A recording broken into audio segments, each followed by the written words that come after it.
This episode of Shaun of the South is brought to you by Case Knives, a tradition of my family dating back to my granddaddy, the fisherman, the woodcarver, and the Southern Baptist, who always said the best cure for idle hands is to build something, so keep your hands sharp with a Case knife. Hey, you are listening to Shaun of the South, and I'm your host tonight, Sean Dietrich. And man, we've got a great show lined up ahead of you here. Coming to you live via the podcast airwaves and the radio waves all over this fine nation. This wonderful looking group of people you see behind me here fixing to play music for you is the Redwood River Band, everybody. The Redwood River Band.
because I love my family.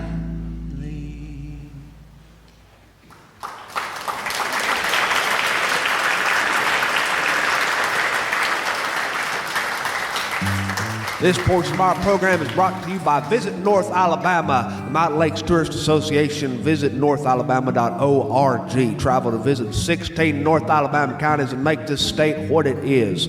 Festivals, attractions, restaurants, outdoor activities all over the Yellowhammer State. How about Nakalula Falls in Gadsden, Alabama, a 90-foot tall waterfall and the most visited natural attraction in the entire state, named after a love-stricken Creek Indian princess who plunged to her death off this very waterfall in an act of teenage drama that dates way back before Facebook ever existed.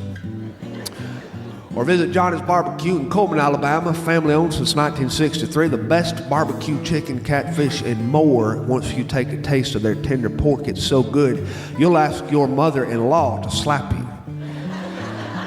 Or visit the North Alabama Hallelujah Trail, a trail of 32 churches that are at least 100 years old, white timber frame buildings where a lot of shouting once took place. Once upon a time, historic sites that are still accessible to the public. Whatever you want to do, you can do it better in North Alabama. Look them up at Visit North Alabama or northalabama.org or hashtag Visit North AL. And now how about another tune here from the Redwood River Band, everybody.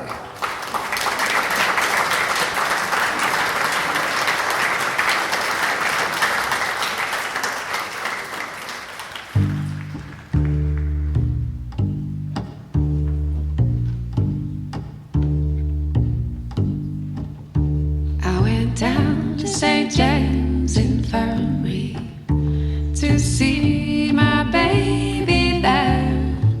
She was lying on a long white table, so sweet, so cold, so fair. I went up to see the doctor. She's very low, he said.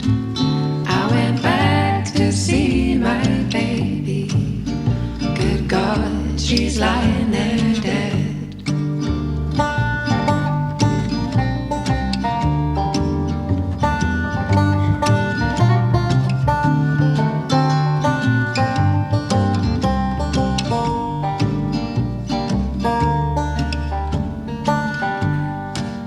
I went down to old Joe's barroom on the corner by the square.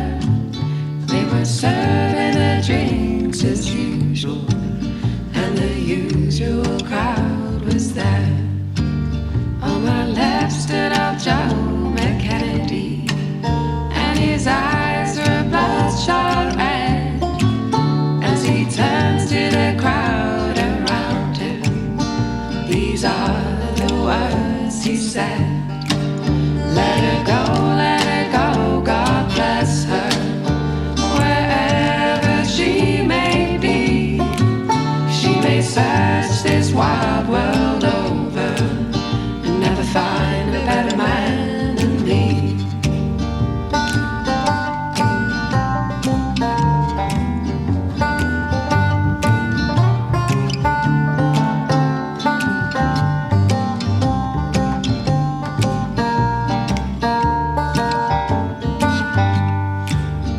Now that's the end of my story.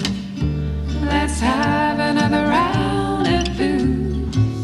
And if anyone should ask you, just tell them I got the St. James Infirmary blues. I got the St. James Infirmary blues. I got the St. James Infirmary blues.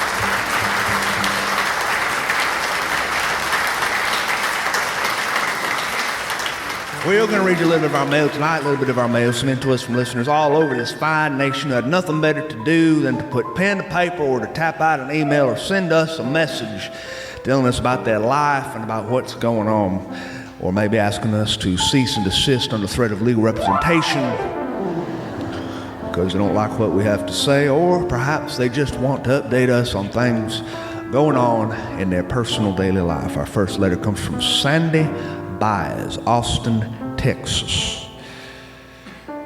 Sean, my mother is a real trooper. She just bought a brand new Cadillac. She grew up poor, and she never had a new car before. She always drove crummy cars that were secondhand and smelled weird, but she raised us to value other things besides money and nice cars. And we lived in a mobile home for some of that time too, and it never bothered her. Never once in my life did it bother her. But still, she had always wanted a Cadillac, and I think it's because it's part of her generation's list of very cool things to own. And now that she's almost 80 years old, she has decided she's going to do it. And so she has. She and my brother went into the dealership last Friday, and she picked out a great Cadillac and bought it outright. And now she drives that thing all over, and it's the greatest thing in the world to see my mother doing something she loves, which is living. Thanks for reading my letter over the air. Sandy. Richard from Birmingham, Alabama. There was a guy on my street growing up who always had a bunch of cats. And the cats in the neighborhood instinctively knew who he was and seemed to find him. They knew that he'd be kind to them, and they knew that they were welcome on his porch. And you could always see them hanging out, sunbathing, or being in the shade and eating his free food. And several times, some kids would come by and play with a few cats, and sometimes these kids wanted to take the cats home, and he would send a cat home with them, spayed and neutered, and he would include a litter box and a bag of food and all the things a kid needed to have a cat in his house and to be a responsible cat owner. Anyway, he died last week. I just heard it through the grapevine. And I thought that somebody needed to remember him. He was a neat guy, a military veteran. We used to hear his war stories on the porch. Just an all-around cool guy to grow up around. Your friend, Richard. Well, rest in peace, Cat Byrne. Rest in peace. Dale Millett from Shawnee, Kansas. Dear Sean, my brother was the one who introduced me to your show, and I thought it was pretty good.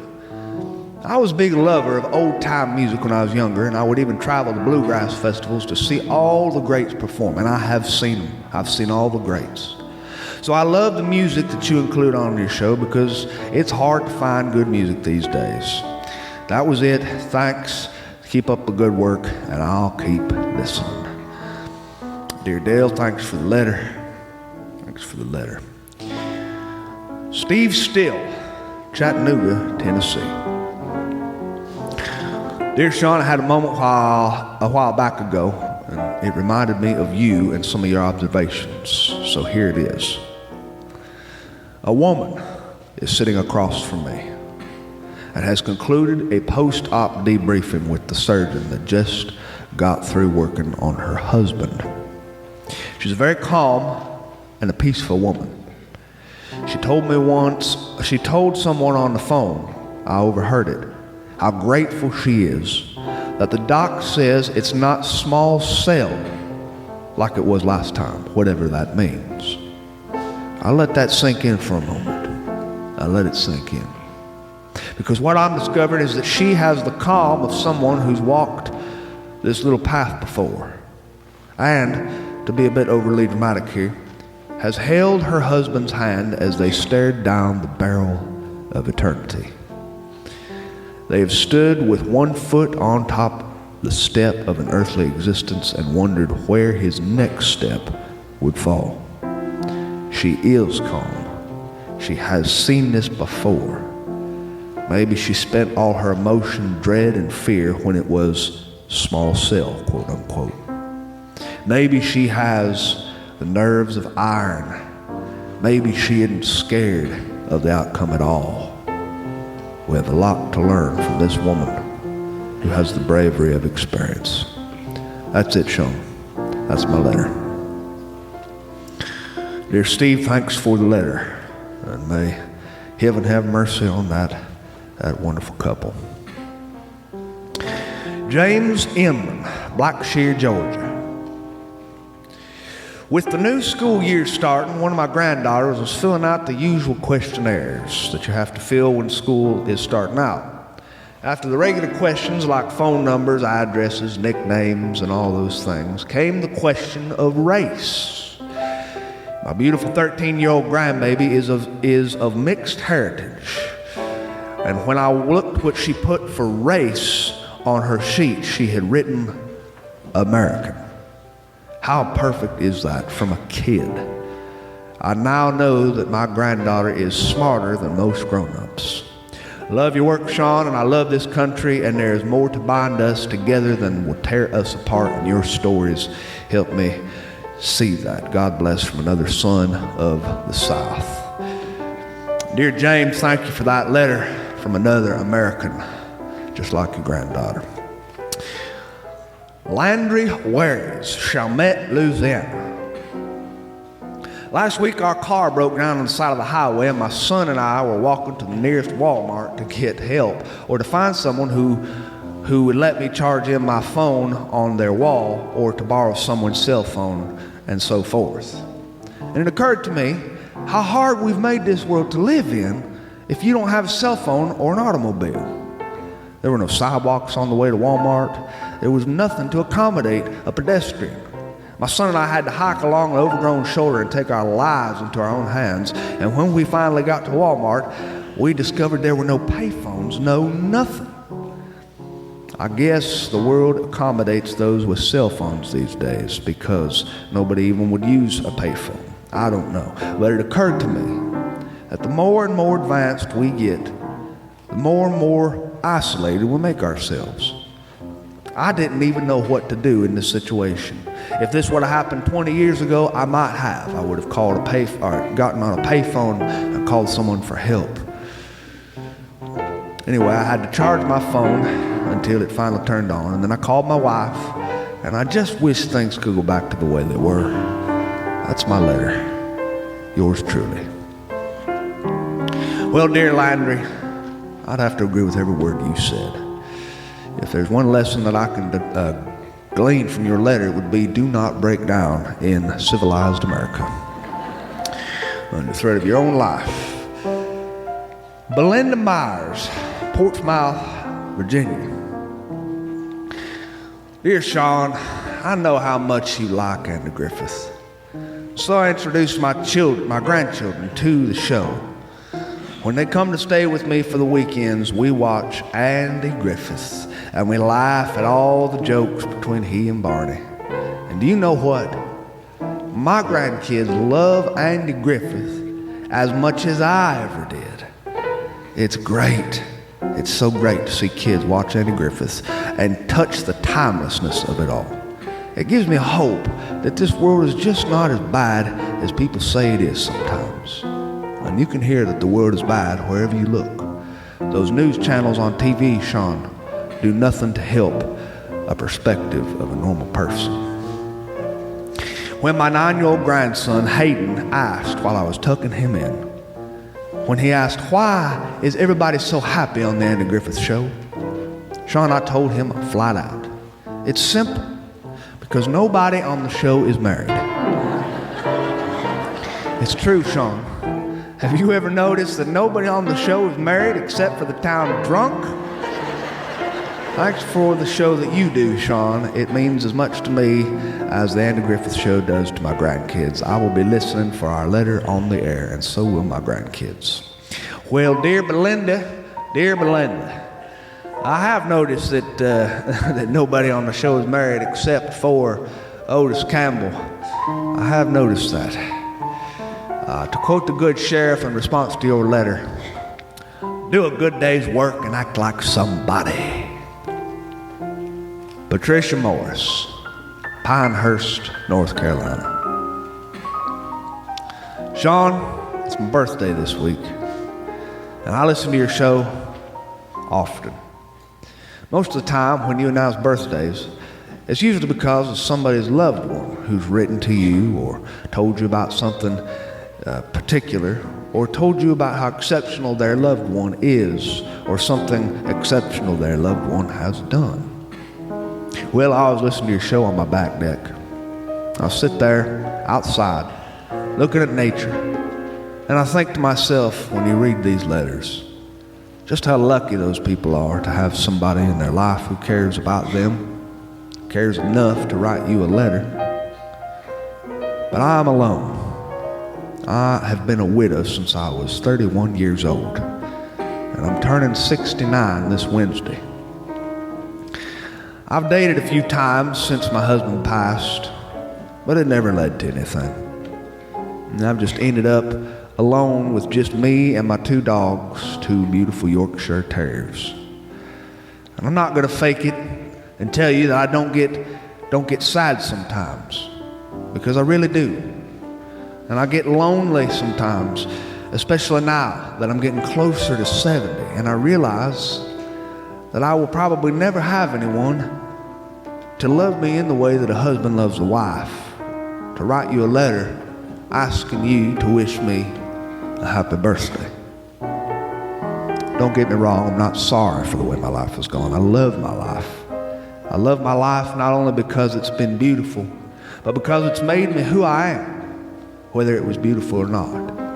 It made me into a strong person. My friends, the friends I have, are deeper than most married people's friends, because I have time to invest in these people that married people wouldn't have the kind of time to invest. Did that make any sense? But who's going to tell Sean of the South that it's my birthday? And who's going to wish me love and health and happiness? Who is going to tell somebody how much they love me? It's hard living without someone. I feel lonely sometimes, and it's hard to get rid of loneliness, even when you're around a room full of people. So I'm telling you about my birthday myself, and hoping that you'll announce it.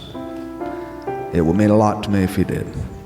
I'll be looking forward to hearing it while I sit on my back deck. Thanks a lot, Patricia. Well, dear Patricia, thank you for the letter, and may I say that even though I have no idea what it feels like to be in your shoes, I feel as though we know each other, and I feel as though we're close enough that I can tell you this. You might not have a roommate who is non-canine, at least, and you might not have anyone who you can cook supper for or who will cook supper for you, but you are not alone. And I know this because I feel this in a deep, deep way. Furthermore, I know I don't really need to tell you this at all, because you know it better than I do. You are almost 70, and life has taught you more than most people on this planet, because old age is the ultimate privilege denied to many, many people. But it's something that the universe decided to bestow upon you, which is heaven's mercy. Alone? Lord, no. And I don't think you ever could be. So from everybody here tonight, everybody here who you ain't never met before, let's wish Patricia a happy birthday. Happy birthday, Patricia. And that's letters from our listeners. Letters from our listeners. Now let's have another tune here from the Redwood River Band, everybody. The Redwood River Band.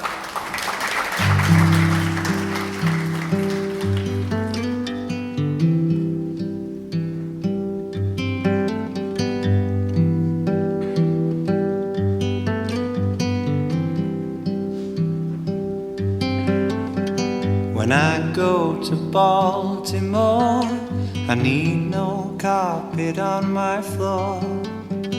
Come along and follow me, and we'll go down to Galilee.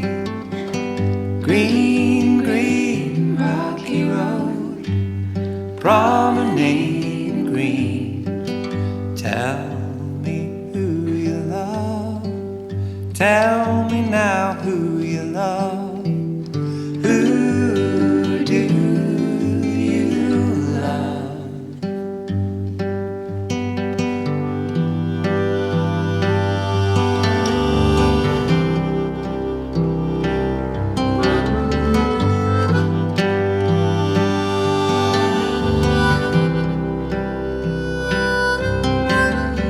See that bird up in the sky? He don't walk 'cause he can fly. He don't walk and he don't run, and he just flies into the sun. Green, green, rocky road, promenade green. Tell me who you love. Tell me now who you love. Who do you love?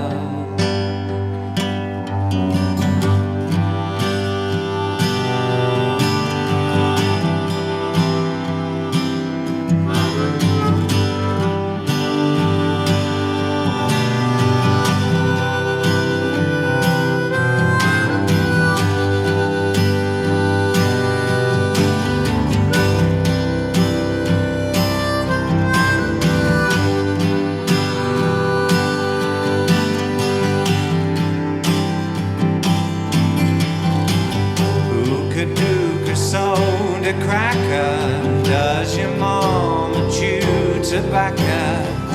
If your mama chews tobacco, who could do a soda cracker? Green, green, rocky road, promenade green. Tell me who you love. Tell me now who you love. Who do you love?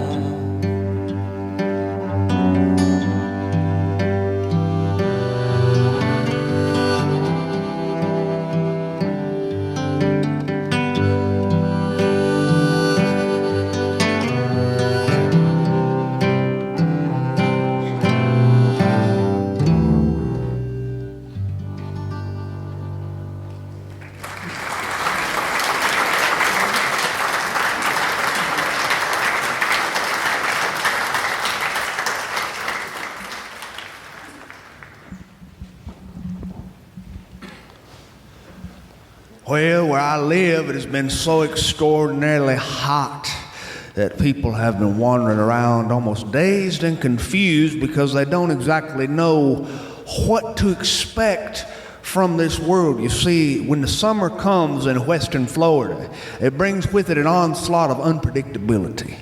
That is probably the most identifying characteristic that we have. Our summers go from being sweltering hot to rainstorms that last for a total of 5 minutes, and then they are washed away from that breeze that comes sweeping off the Gulf of Mexico, and we're put into the devil's oven, where we will bake and bake for the penance of our sins. If you want to know what it's like to live in our part of the world, the first thing you need to do, if you've never been to our part of the world, and I know that it's very different up here in Kentucky, is to go get into the shower, let that shower saturate your hair, your body, everything, then get out, put your clothes on, and then jump back into the shower with your clothes on and let that water saturate your body, and then go to work. That's it. You walk around soaking wet every single day. But we are not without our pleasures, because hot weather, even though it does bring us reminiscence of the passages from Revelation when we are to learn about what will happen when the end of the world finally gets here, we also have the pleasure of the smells that float through the air. And this primary smell that we have in western Florida that I can smell any place USA and feel like I'm back at home is the smell of rotten eggs. We have sulfur content in our water. And whenever the sprinklers start to spray, or when it rains and the groundwater starts to collect, you can smell rotten eggs wherever you go. Oh, it's a beautiful smell. I went out to Utah a long, long time ago for business. And I was out there and it was so dry that my nose was bleeding all the time, and people thought that I had gotten into a fight with somebody. When they would see me walking downtown, I'd have this red coming out from my nose, and I finally got into this cafe, and this lady said, "Oh, you ain't from here, are you? Yeah, this dry air can cause the blood vessels in your nose to break open and bleed." And I was miserable. I had cracks on my cracks. I was rubbing Carmex on my lips, and I was rubbing all sorts of lotions on my bodies because I just couldn't seem to get wet. I'm used to being wet wherever I go. And so I got into the plane, and they flew us all back home, and I could tell the exact moment when my plane crossed over the Florida border. This is because I could smell it inside the cockpit or the air cabin. I could smell sulfur. I took one big whiff in. Rotten eggs. Oh, I was starting to get homesick. I love rotten eggs. When they opened up that cabin door and people started walking out, the stewardess said, "Thank you for flying with us today." I walked out and was greeted by the smells of deviled eggs that are about 10 days too old. And I praised the Lord, because I do love my homeland. If there's one thing I love most about my homeland, it's the joy that is found in hating scorpions. People think scorpions are expressly owned by the western part of the USA. They are not. We have scorpions in my part of the world. We have lots of things in my part of the world. We have wildlife upon wildlife. In fact, where my house is in the woods, our house was built in ceremonial frog mating grounds. Now, that's not something I'm just making up. That's something that when the realtor sold us the lot that our house is built on, it was nothing but woods for miles and miles and miles, just longleaf pines that stand up straight into the air with these straight purple shafts and these furry tops, and there's miles and miles of vines growing up, and we live in wetlands, which is a swampy kind of world. It doesn't look swampy until you get out there and walk in it in boots and you realize that you're sunk halfway up into your knees. They filmed Tarzan movies here a long time ago. Not only Tarzan movies, they filmed a movie back in my backyard, right here in my backyard that I'm telling you about. They filmed a movie in 1972 called Frogs. Frogs, that was the name. It was filmed right in the Talkatahatchee Bay and the bayous and the canals that led around Santa Rosa Beach and Eden State Gardens and Freeport, Point Washington, Hogtown Bayou, West Hewitt and Hewitt Bayou and Mac Bayou. It was filmed all around here. And it was classified as an eco-horror movie. Eco-horror movie. This is a movie that if you look it up in a dictionary or online, they will tell you. An eco-horror movie is any movie whose thematic plot and main thrust of the storyline is that the main characters get eaten by reptiles. Or by lizards or tarantulas. They got toka geckos and lizards with red money bags coming out of the mouth. They got tegus, which is basically a lizard from hell. They've got alligator turtles. They've got regular snapping turtles, boxing turtles, and gopher turtles. They've got frogs upon frogs upon frogs. They've got cottonmouths, rattlesnakes, copperheads, and last but not least, they got scorpions. Golly, I can't stand scorpions, and we got them in spades. Sitting out on my porch on a summer night during this season, you will experience all sorts of sensations. The first thing you will experience is you will sweat to almost total dehydration. And you will experience slaps from your own hands because we have mosquitoes that are big enough to throw a saddle around and ride all over the USA. These are mosquitoes who are flying all around outside, and they're committing immoral acts upon your forehead. And we have all sorts of things that are attacking us while we're outside just trying to enjoy our mason jars of sweet tea. And we scream often, but our screams are never heard because we're drowned out by the extra loud sound of the world's largest and loudest frogs singles bar.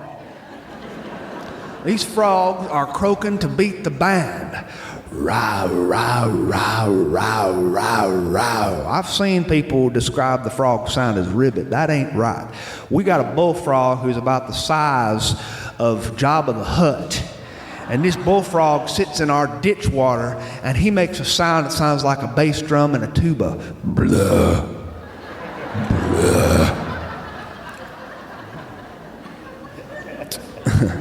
I worked on that for 3 days for you.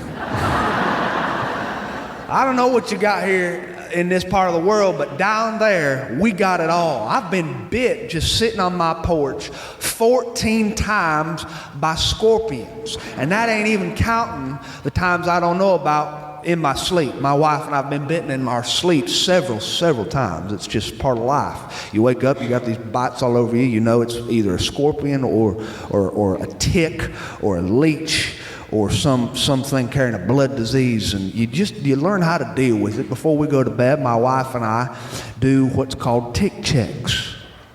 You can do this either with a mirror or with a partner. Tick checks often lead to romantic situations for many people. In fact, I'm looking out here, and I can tell you that probably half the people in this audience might owe their very existence to a tick check. Scorpions will crawl up out the corners of the house, and they are fearless little suckers. Fearless little suckers. I'll never forget when a scorpion came crawling out of the corner of my bathroom, and I wasn't paying attention. I was washing my hands, and this sucker crawled right up my arm and into my sleeve, and he bit me in a very vulnerable region of my body. And because this is a family podcast, I will not mention the body part, but the body part is very, very close to my chest. In fact, it's on my chest, and this body part name rhymes with the word my nipple.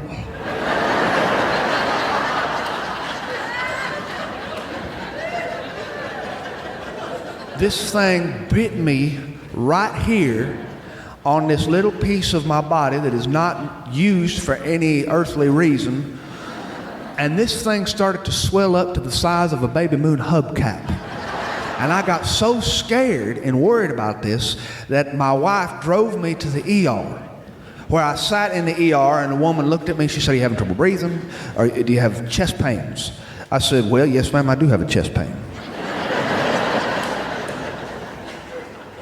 She said, "You do? Okay, well, let's get you back fast." And so they got me back fast. I didn't tell her that the chest pain I was experiencing was a nipple pain. They put me back in this little room, and I sat on this little vinyl table that they make you sit on in the emergency room that's covered in wax paper. I've been to a lot of doctors. I don't know why they cover these vinyl tables in wax paper. And that doctor came in to look at me. He said, "Lift up your shirt." And I lifted up my shirt, and he looked at me. He said, "Oh my God. This is not something you want to hear your doctor say." And it's even worse when he covers his mouth, which he did. He covered his mouth, he looked at me, and then he called in all his night shift buddies. And then they called in the janitors. And they called in the people from the cafeteria. And one woman came up and she said, "Excuse me, sir, I ain't never seen nothing like that before. Would you mind if I took a selfie in front of that?" He was a little bit younger than I was. I asked him if I was going to be okay. He said, well, you should be all right. It don't look like anything serious to me. Just ice it real good and try to go to sleep tonight. If it was one of the really bad ones, you'll know in a few hours. I was really starting to worry now. I mean, what's that supposed to mean? One of the really bad ones, as opposed to what? One of the really good ones? And so I left the ER, and I was starting to really freak out, and this woman met me at the door, this big, large, angry woman, and she said, not so fast. Let me see that insurance card. I gave her my insurance card. She said, what are you in for? I said, I got bit by a scorpion. She said, where'd he bite you? I said, you don't want to know. She said, no, I've been bit by scorpions plenty. Where'd he bite you? I said, well, it might be something that is more easily communicated upon a visual representation. So I lifted up my shirt and I showed her the aforementioned nipple. We also have a lot of other kinds of wildlife things floating around our world. When it rains, our puddles rise from our ditches and they flood our driveway and they flood our gravel road. And you can come driving down from going shopping in town or something, and you'll see water moccasins swerving and swiveling all over our gravel, just going in and out like these little death shapes floating around. And that's because the water is brought them up. And we also have the sounds at nighttime. When it gets really, really hot, you'll hear out in the yard. And that is a rattlesnake, probably a baby rattlesnake. I have looked out my backyard and I have seen, this is the dead God's honest truth, I have seen panthers and bobcats. There is something called the Florida panther, which is a very almost extinct species that many people have never even seen. And I have seen that sucker in my backyard. He was about the size of a billy goat with a tail that was as long as a broomstick. And he was running through the yard. And I know he was running through the yard because he was chasing me. And I was carrying my Labrador in my arms saying, Mother of God, save me. And I got to my porch and I slammed the door and I looked into the night and I could not see him because his fur was so black. They were probably out there, these bobcats and panthers, chasing raccoons, because we also have a load of raccoons. We have raccoons by the millions. We got one particular raccoon who comes out and hangs on our porch. And he's here so often eating our cat food. Our cats have food bowls on the porch. He's eating our food so often that we have to fill that bowl up 4 or 5 times per day with cat food. Truth be told, I don't have a problem with this raccoon. I've even given him a name, which is Ricky Raccoon. And I don't mind feeding Ricky Raccoon or his brothers, Richard, Randy, and Robert. But my dog loves these raccoons. My dog's a bloodhound. The bloodhounds are wired. They're bred to love raccoons. They will sit at your door. I have a glass door, looking out into the night, and they will see these 2 little glowing eyeballs looking at them. And these raccoons are fearless because they've been around mankind for years, ever since they started filming eco horror films in our area. So they don't worry when a human looks at them or even approaches them. They're not scared. In fact, I have approached a raccoon who was digging through my garbage once, and he just waved at me because they use their hands. It's fun to watch them eat because they'll wash their food in a little water bowl and they'll wash the hands and they'll bring it up to their mouth. In fact, many of these raccoons are better behaved than most fundamentalists I know. And my dog will sit there at that window on my door and she'll look out there and she'll howl like a bloodhound does. I ain't loved nothing more than the sound of a bloodhound. I've owned 2 bloodhounds in my day, and both bloodhounds were just crazy about raccoons. In fact, this is why I bought them. I had this frustrated dream that I would go coon hunting with my dogs, just like the men of old used to do. They'd attach them carbide lanterns onto their hats, our ancestors, and run through the woods listening to them dogs tree a coon. My other dog, Otis Campbell, he loves lizards almost more than anything else. I'll never forget seeing him attack a lizard just a few days ago.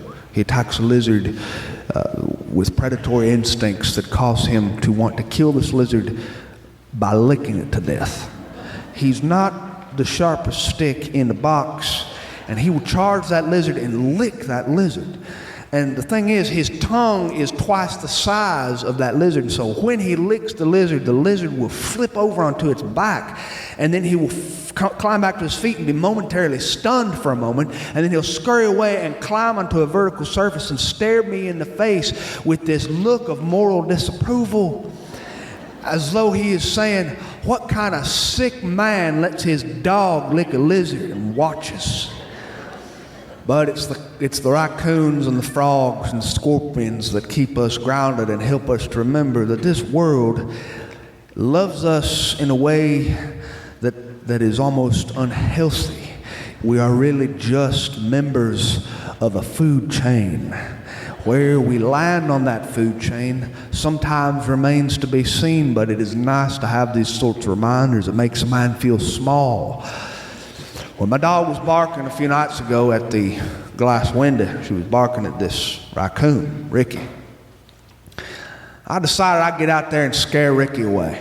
I decided I'd get out there and just get him off the porch. My wife and I were sitting on the couch, and we were trying to watch TV. In fact, at the time, we were trying to have some good, clean fun watching an eco-horror movie. So I went and I got this broom, big old broomstick, and I ran out into the porch, and I started just swinging this broomstick out and about, saying, get out here, to the Ricky Raccoon and his brothers, Richard, Randy, Roger, and whoever else. And while I was holding that broom above my head, and I felt something drop from the bristles of the broom. It dropped onto my shoulder, across my shoulder and into my collar and down my chest. I could feel him getting all up in my stride.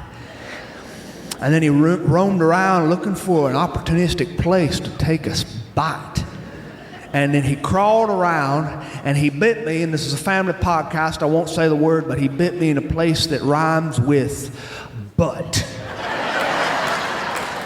And he took a chunk, and I threw off my clothes in the middle of my front yard, and I ran inside screaming bloody murder to beat the band. My wife got up from the couch. She said, what's wrong? What's wrong? I said, he bit me.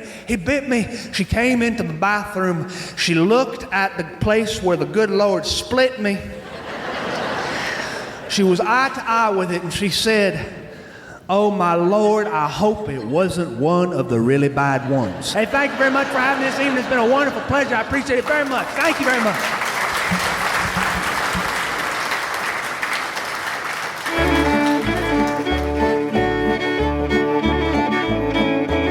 Hey, thanks for listening to Sean of the South. I've been your host today, Sean Dietrich, and man, it's been a bona fide pleasure if I do say so myself. This episode was brought to you by Case Knives, a tradition of my family dating back to my granddaddy, who once said the best way to cure idle hands was to build something, so keep your hands sharp with a Case knife. And by Folklore Brewing in Meadry, quite literally the best brew in Alabama. Visit folklorebrewingandmeadry.com to find out more. That music you heard behind me today was the old-time acoustic trio of the Redwood River Band, based in Leeds, England. These guys aren't just good, they're internationally good. Go look them up on Google at Redwood River Band today and download their new album. You will not regret it. To find out anything more about what I do, you can visit SeanOfTheSouthShow.com, and there you can find archived episodes dating back to our first episode all the way to this episode, which you just heard, though I don't know why. You must have terrible taste in podcasts. And while you're there, I hope you took the time to drop me a line. Tell me about your birthday announcements, wedding invitations, or potluck socials, and I do my best to read them over there for my friends, because I love to do that sort of stuff for my friends. And speaking of friends, wherever you go, there you are. And wherever you've been, there you will never be again. Adios.